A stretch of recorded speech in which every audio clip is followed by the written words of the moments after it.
So he said along the way, you're going to meet all these bosses. You know who the final boss is? Who's the final boss? Who do you think the final boss is? What would you say, to younger Cordelia, now that you know you're kind of coming into a new phase? What would you say to her if she was starting off her competitive dance journey right now? I would say The FAUGHTR Podcast.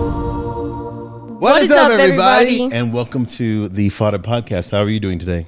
Good. How are you doing? I'm doing well. Make sure the sound's turned on this time. Make sure the video's turned on this time. Got it all together. So you are kind of finishing up your season. Yeah. Oh, you said? Yeah. But you know what? There's still more dance to come because you've got a full intensive coming up with a professional level type of deal. Are you excited about it? Yes. You're a little nervous. Yeah, I don't know how I'm gonna do. It's 8 hours in the morning. A day, yeah. Just 7. Woo! My bones are hurting just thinking about it. But you know what's funny about this whole thing? And as you enter into, I'm actually very excited. You know why I'm excited? Why? Because now we can really get to work on making your brand what we want for it to be for the rest of your life. Oh, I know, yeah. Yeah. I mean, it's building the things that you want to have happen for your career, for your acting career, and all those other things. But I wanted to play this video for you, and a couple of videos, because I want you to understand that, and this is used for you two guys out there too. It's funny. Let me play the video first, and then we're gonna talk about it. Here we go. I'm not the easiest person to beat. I always believe in myself and just making things happen on the day. What was good in this race that allowed you to win? My start, my execution, just my patience in general, and trusting my coach. Yeah. And Adacia's quick, so she's back there. How do you hold that form together and make sure she stays behind you? I'm quick as well, so I wasn't really worried about who was behind me. Just like I said, focusing on me and executing my race. So what did she say there? She said I was just focusing on me. Yes, she said I'm quick as well. Yeah, I'm quick. Let's keep it 100 here. I'm quick as well, right? Because I did win, and you are interviewing me, right? The winner of the thing. So it's Deja, but me. Okay, that's what I want you to be aware of, because it's and he wasn't doing anything he was just trying to have a conversation. But a lot of times when you start to grow, as far as your following and your career and the things you do, there'll be little things that people put in your mind. Yes. Yeah. And I love the way that I don't know who's working with her on her mindset, but they have nailed it with that young lady. Yeah. She said, I trusted myself. I trusted my coaches. I did the things I'm supposed to do. And I'm not worried about who's behind me. I'm focusing on my race, right? Right. So I want to say that to you and to all the youngsters that are watching. As you start to grow and ascend in your life toward your goals, there will be people that will try to plant little things in your mind to pull you down. Have you experienced that at all or seen that at all? I mean, yeah. Tell me, what do you think? I want these to be a conversation. I've seen it with I don't know, just whenever somebody's confident, it's are you sure? Or I'm not gonna say names, but someone and I know. Ooh. I was talking to someone both of us know. Ooh, it gets spicy. And this person was telling them about their job or their career that they want to do. And I can't remember what it was, but they said something along the lines of, oh no, I remember. They were like, that's great, but you always gotta, that's a great start. You always gotta have a plan B. You always, I love that business idea, but make sure you have a plan B as well. Yes. They out there love the plan Bs. They love it. They love them. Love them. And the quickest way, and I'm going to say, hey, we don't have time to dance around. Right. So I'm just going to say, my experience. Okay. If you have faith that your plan B can catch you, Yeah. you should just do The plan B. your plan B because you got more confidence in that Right. than you do in your plan A. Right. Right? Yeah. If you're like, well, that's going to be my fallback plan, so you are 100% sure that you can fall back on it. So Right. you might as well go ahead and do that. Yeah. Right? Yeah. So I know a lot of people like to do plan Bs. That's great. I believe go all in on what you want to do. Mm-hmm. No plan B. That's just me. It's worked for me. That's why I do that. It's like if I would have had a plan B when I wasn't getting auditions, when I wasn't able to pay bills or, coming up when things were getting rough. If I would have had an option to go do that, then I would have done that. I would have never gotten a record deal. I would never have been on Broadway. I would never have toured the world doing music. Right. If I had something else I could have done, I would have just done that. Mm-hmm. So you've got to decide. I believe. Do you want a plan B that you're going to believe in and go do that? Or do you want a plan A? Is that a Either question? one. No, I'm just saying. You can, Oh, yeah, I'm just yeah. saying out there. Definitely. That's been my experience. I know Grammy winners. I know Oscar winners. I'm not going to name names here because we're not dropping names, but none of them had a plan B. Right. Just putting it out there. Yeah. Speaking back to people trying to tear you down, let me play. But you know what else they did? Here's the other thing they did. Because a lot of people don't have a plan B, but then they go half on their plan A. Oh yeah. We can't do that either. If you got a plan A, you got to be like all day, every day. That's the thing I think a lot of people miss. And a lot of people missed when I was there, when I was young too. It's like they would do, I'm going to be an actor, but they had more commitment to the hangouts and the parties than they did to their acting coach, than they did to finding auditions, than they did to creating their own projects when they didn't have auditions, than they did to networking.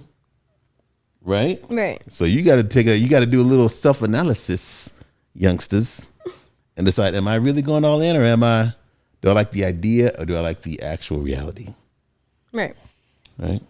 Speaking of people tearing you down, let me play one thing that I want you to hear, and then I want to hear your thoughts on this as well. More and more tricky, the higher you move up. And the particular boss that I want to talk about today is subtle comments of people who you think are close to you, which happened to me. 2017, I made a song called Pull Up to the Crib. I was super inspired by it. I showed it to someone who I had looked up to, who I had produced an album for. And he made kind of a snotty remark. Not going to get into the exact remark, but it was just a remark that was the perfect way to manipulate me and kind of make me doubt in my intuitive feeling of just bringing in this big banger. So I brought in this big banger, Pull Up to the Crib. I had walked down 5th Avenue and I saw a house. I took a picture of it. I wanted to buy this penthouse, and then I went and made a song, and I used that as the artwork. And I was super excited about it. I was going to get 30 artists on it, just drop it how it was, get it all ready. I was in the zone. I knew it was going to blow up. I knew it was going to go good on social media. And I showed it to this friend, and he just made this remark. And it kind of brought me all the way down. And it made me feel like guilty. It was like a manipulative remark. And Now, I'm playing that. We're going to play the rest of it, but I'm playing that because I know that happens a lot. It happens a lot with boys, but it also happens, I think, more with young ladies. Yeah. Little slide comments. Yeah, definitely. Yeah. And so I want to play this because I think there are a lot of young ladies who are watching this as well. And we're putting together a new book that's going to be really targeted towards young ladies in athletics and in acting and in dance. And I just want to make sure that they hear this as we play it. Yeah. Yeah. All right, Okay. here we go. it made me feel bad and guilty, and it made me feel doubt on my song. And I still got some features on the song, but I hesitated. I hesitated in time, and I missed this moment to fully go into it. I was about to fully go into it. I posted a bunch. I had already posted it on YouTube. I was sharing it with people, and this comment just dragged me down because this was someone I looked up to. But then years later, I realized like how insidious this person was, and how naive I was to even be around him, and then to even listen to his advice. Then I kind of woke up from this dream or fog. Why was I even around this person? And years later, I blocked this person. I still have this person blocked because he wasted so many years of my life and manipulated me on a deep level. Like, this person doesn't deserve my engagement at all, ever again. So I'm here to say, like, be deeply aware of you're going up with these obstacles. You're going up as you're making progress with your song. You're bringing in potent information. You're putting it out. You're going to get obstacles at every level. You're going to have a boss to face at every single level. And it's going to get more and more and more and more sneaky. So I'm saying, do not let anyone put doubt in you in any way. Whether that's making you feel shame, whether that's manipulating you, whether that's making you, telling you the song is shitty. You need super strength. The most important thing you need for success as an artist is strength and endurance and perseverance. That's why I wear the Death shirt all the time. Because that album's called The Sound of Perseverance. One of the best albums. One of the best bands and the best logo. So he said along the way you're going to meet all these bosses. You know who the final boss is? Who's the final boss? Who do you think the final boss is? Hey, Troy Horn here. And yeah, I'm a youth sports parent like you are. And that's why I wrote this book to help you, help your kid, work through the mindset. This has been so much fun working on this with my son, who actually reads the audiobook. So if you have a kid, I've heard from people that have bought the book that if you have a kid who, doesn't read that well, which is totally cool because they're young, like 6 or 7 or whatever, audiobook, he reads it. It's really cool for them to hear that. Look, here's the deal. This book has helped a lot of kids really work on their mindset. And it helped my kid. It helps all these kids out there. And it was given to us as a gift from NBA pros and NFL pros and coaches and stuff like that. They gave us all the information. And a long time ago, we wrote this book, and it's been helping so many people. And I would encourage you, if you have a youngster who's out there who just needs to get over that mental hump, like, a lot of our kids do back when they're getting started or whatever, I would suggest, hey, pick it up and take a look. There are lots of reviews on this, and apparently I need to do some work on it myself, which I will do. But the whole idea is that this is here to help you, help your youngster. And then, of course, obviously, there's a parent guide right here, which I have as well, which you can get down there as well. And then there's a volume 3 once they kind of go through the next version when they've got their black belt in mental toughness. All is to say, hope this helps you. I wrote these for you and for me back in the day. I know it's going to help you. So just click the link below and pick one up. And we'll see you out there in this crazy youth sports world because it is wild. Peace. Bye. Yourself? Hey, that's the one. And you know what's funny is like you don't realize it because you're fighting all these little bosses. Like, friends comment, this person doubts you. This person puts this obstacle in your way. This person doesn't help. Once you get through all those, because like you said, you have perseverance and you keep going, the final boss is Cordelia. Because she's sitting there going, oh, what if that was what if you got lucky? What if you're not really good enough to do that? What if you have this? So you got to make sure that one, you prepare for that one. Right. Because that one's a beast, but you can defeat it. Yeah. Right? Right. We all have this. I tell you because we all have it. It's like people will be, as y'all say, kind of pouring it on, kind of giving you guys good advice. And you fight through all these things. You get to the top. You have the Grammy or the Emmy or whatever it is that you want. You're sitting there and everyone's like, oh my gosh, you're so great. And here comes the final boss. Yourself. Mm-hmm. Be ready for her and make sure that she can be defeated just like all the other ones. Right. And when you defeat her and you're like, oh no, I've got them all, then the whole thing opens up and you defeated the game. Right. Oh. Right. So as we go into this next week, which I'm very, very, very excited about, kind of getting your content and everything together, what would you say, to younger Cordelia, now that you're kind of coming into a new phase? What would you say to her if she was starting off her competitive dance journey right now? I would say enjoy it. Yeah, I mean, I'd say like I feel like I'd say be more calm because a lot of the people I was worried about, judges. I mean, no shade to the judges. I love all of you judges, and all of you are great. And a lot of you have a lot of like really good background, but I was really scared of these judges when a lot of them are just dance teachers who just go to a different studio than I do. And like they should have, they're getting paid not enough for what they do. I've heard, and they're not like I was thinking. This was Hollywood. Like I was like crying every time. And I'm gonna be honest, I have done that this year, but it was a lot. It was. Hey, we're being honest. Keep it real. No, it was just a lot more like. It would stick with me more, and I would just say Before or now? Before, Right. like I would dwell on how I didn't place top 10. And you got a triple squash instead of a double strawberry. Right? No, yeah. If like Yes. I was kind of like I was on, but I just like I would sit and think about this stuff, and it would really like kind of tear me down a little bit.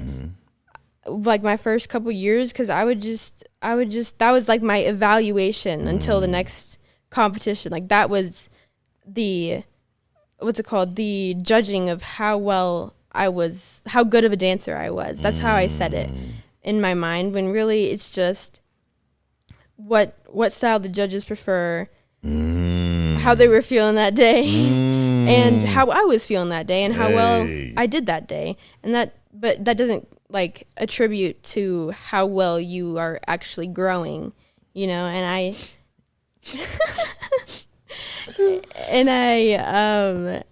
I thought that's what it was, you know. But now you can tell the other ones, this is an experience, this is an opportunity for you to learn new skills, to get better at what you do, to perform, have some practice performing on stage, whether you get a double platinum or a, I don't know, a lightning or whatever it is that week. It's more important that you develop your skills and get ready, because now you're going into, you're still going to probably do some like stuff in studios and competitive dance stuff, but now you're going into like real industry, like where they hand you checks. I don't know if I'm ever going to do competition again. Okay. I mean, I want to. I definitely do want to, but you can. It's there. Yeah, if you want to. I probably could but I would have to do it anyways.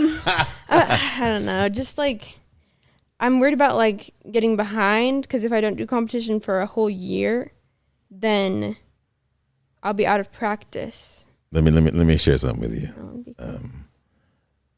It's like performing is like riding a bike.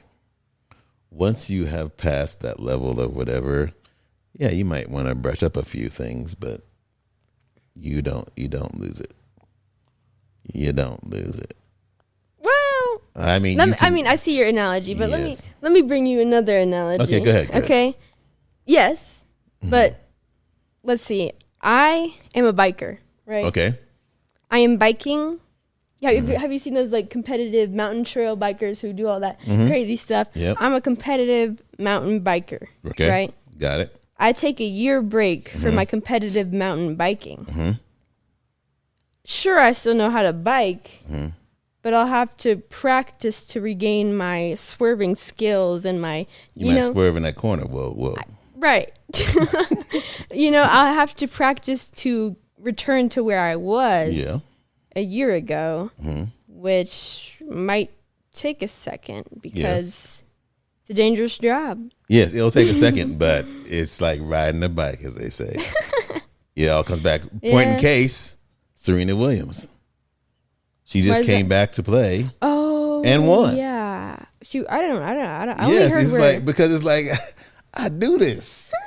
It's like you might have a little more, strength or power or whatever, or youth or whatever.